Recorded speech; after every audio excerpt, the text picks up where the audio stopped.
This was meant to be an interfaith prayer rally, but it quickly became clear it was a show of support for a government facing international condemnation over its handling of the Rohingya crisis.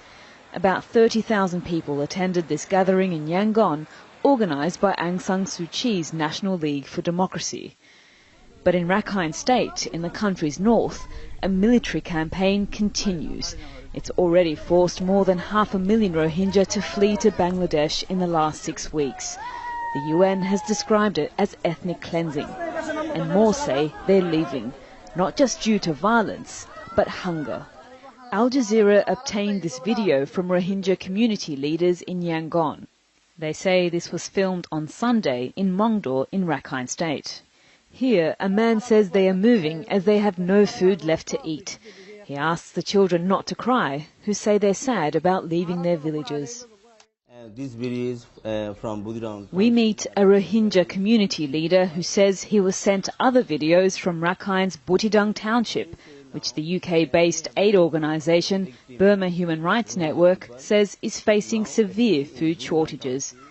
Here, a woman says they aren't allowed to go to the market and have a shortage of food and medicine.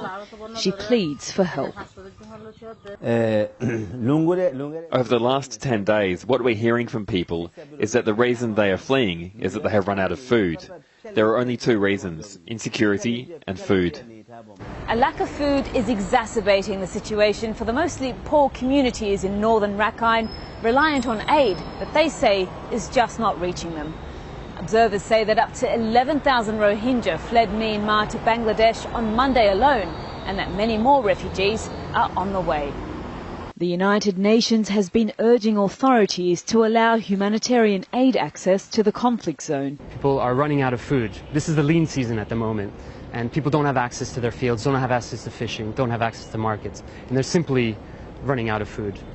And we're getting reports that now people are fleeing, not from violence, but from extremely difficult circumstances, in extreme isolation in their villages, and they're taking a very desperate decision to leave.